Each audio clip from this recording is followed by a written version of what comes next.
Hello everyone and welcome to Mr. Mo Franchise. It's week 5 as the Jaguars, coming off an exciting 15-14 victory against the Patriots, are hosting the Cleveland Browns, the defending Super Bowl champs. As far as this week goes, I rolled a 6, so I will be playing a 7-minute quarter game, and I will begin the game in the first quarter. As far as the effect of the winning or losing, I rolled a 3, so it will affect my player approval by a plus or minus 15. As far as scouting goes this week, I rolled a 2, so unfortunately I'll only be able to spend 120 of my scouting points this week. And the random event for week 5 is a simulation game plan, which basically says I have to simulate the week, I have to pick one of my offensive or defensive coordinators, and then when I simulate the game, if we win the game in simulation, that person goes up a level. If we lose, they go down a level. I selected Gilbert, my offensive coordinator. Now let's take a look at player negotiations. Let's start with K'Lavon Chaisson. Last week I gave him a contract offer and he liked the bonus and the duration, but he wanted a little bit more salary. So I'm just going to keep with the 4-year deal, but I'm going to bump up his salary a couple spots to give him close to a $10 million deal. And he says yes. So K'Lavon Chaisson will join our team for a 4-year extension. Good to have K'Lavon Chaisson, a very young and up-and-coming player for my team. And remember, last year he did make the Pro Bowl. Next up, we're going for Laviska Shenault, but when I rolled for my player personnel director, the negotiations fell through this week. So we're going to skip Laviska Shenault for this week and go to Shaquille Quarterman, the Shack Attack. He is ready to begin the process of negotiations. He thinks a fair deal would be a 3-year extension at coming under just $10 million. And so I have decided to give my captain, my anchor, my 3-4 defense, this base offer, and he takes it. So congratulations, we have the Shack Attack for a 3-year extension.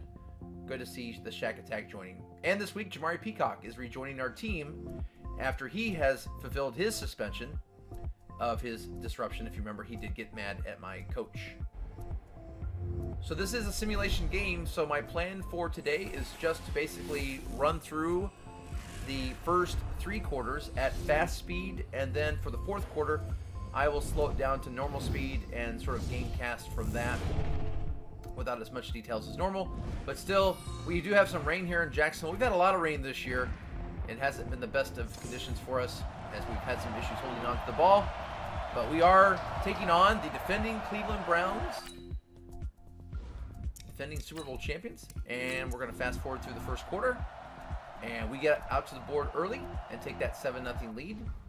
Good to see that we have that early lead, 7-0. Then we go into the second quarter, and we do see an extension of our lead to 14-0, but then the Browns come back to cut it to 14-7. In the third quarter, the Browns quickly tie the score at 14-14. We respond with a touchdown of our own, and we go into the fourth quarter with the score 21-14. Now I'm going to switch it to normal speed and cast it at a much slower rate. 2nd and 3 for the Browns. They get a 1-yard reception, and then a 9-yard reception to Nick Chubb from Baker Mayfield, and they are coming down to the red zone. 1st and goal from the 8, and they get a touchdown to Odell Beckham Jr., and this game is tied at 21 with 6:22 to play. We take the touchback on the next possession, and Sheldon Richardson gets a 5-yard penalty, and then Chris Olave gets a 13-yard reception, followed by a 10-yard penalty on Barlow for holding, 6-yard run by Kylan Hill, and then Olivier Vernon, gets the penalty, which gives us an opportunity to get this offense humming along. Chris Olave for another 16 yards. Kylan Hill has us in the red zone.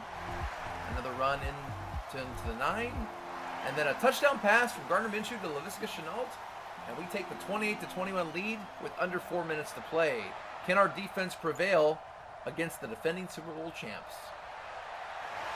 Mayfield takes the sack for a 3-yard loss. Good job by the K'Lavon Chaisson signing that we just had. He's playing inspired ball now with that huge contract. And the Browns decide to punt with just over 3 minutes to go. Let's see if the Jaguars can run out the clock. Chris Olave gets a big catch there. 6-yard rush by Marlon Mack, 2nd and 4. 3rd and 2.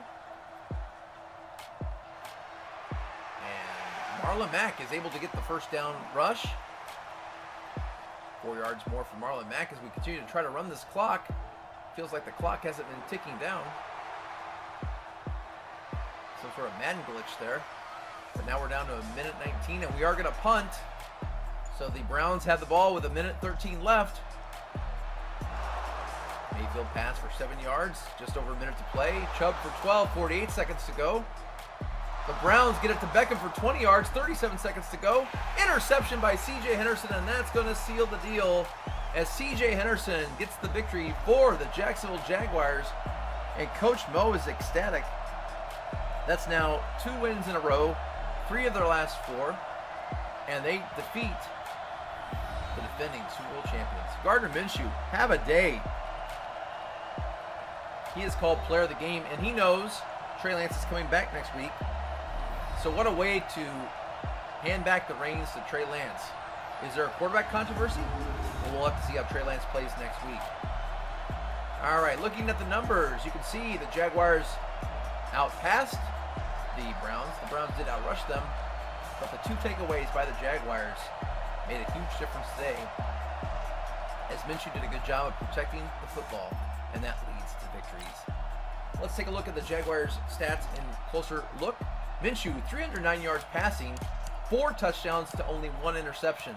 You would love to see those numbers for Trey Lance as well. Congratulations, Gardner Minshew. Kylan Hill had a day. He had 105 yards of rushing, which is good to see Kylan Hill break that 100-yard mark. Marlon Mack chipped in 13 yards. Kylan Hill had 26 carries. That is a recipe for this Jaguars offense. And Chris Olave, what a day for Chris Olave. 128 yards of reception, 9 catches. A great day for Chris Olave, who is starting to emerge as a superstar receiver for this Jaguars team. Also for the Jaguars, Chark had 6 catches for 61 yards and a touchdown. Laviska Shenault, 5 catches for 63 yards and 2 touchdowns. You gotta love that. Mack chipped in 23 yards of receptions on 2 catches, and Njoku had 2 catches for 31 yards, and Josh Oliver had a catch for 3 yards in the red zone for a touchdown. As far as blocking goes, we only give 1 sack today, and that was Trey Smith, our left guard. As far as our defense goes, Daniel Thomas, helping the injured Nick Bolton, led the way with 10 tackles and 1 tackle for loss. Good job, Daniel Thomas, filling in the 3-4 middle linebacker role. Travarius Ward also chipped in 7 tackles. The Shack Attack had 6 tackles and an interception. Don't want to forget that. That interception played huge. Also, C.J. Henderson had that interception at the end of the game. As far as upgrades go, Leon Jacobs is going to get a point in run stopper, and that's going to bump him up to an 80 overall. He goes up 3 points in block shed, 1 point hit power, and 1 point play recognition. Gotta love that 3 block shed for Leon Jacobs, who's now at an 80 overall. Next up, our center, Creed Humphrey. He's going to go up a point in pass protector, and he's going to be a 77 overall now. He's going to go up 2 in pass block finesse. I'd like to see more stats go up, but he did go up to a 77 overall. DeMonte KZ is going to go up in zone coverage, and that bumps him up to a 77 overall. And he gets a 1 in awareness, 1 jumping, 1 tackle, and 1 zone coverage. And moving on to our last upgrade of the day, we have K'Lavon Chaisson, who just signed that extension. He's going to get a point in run stopper, and that is not going to bump him up overall, but he is going to go up 1 in block shed, 1 in pursuit, and +2 tackle. I'd like to see that +2 tackle. So a big sim win for us. Huge implications. Not only did we beat the defending Super Bowl champs, I know I've mentioned that a couple of times, but we also got to move up our offensive coordinator, and he moves up from an A to an A+. That is definitely going to pay benefits for us later on down the road. Also, as far as our coach approval ratings go, we go from a 50 to a 65 with the players. So it's good to see that our approval ratings are bumping up with the fans and the players, and the GM and media are coming along slowly. Well, thank you so much for watching. If you haven't already, please subscribe, smash that like button, and tell a friend.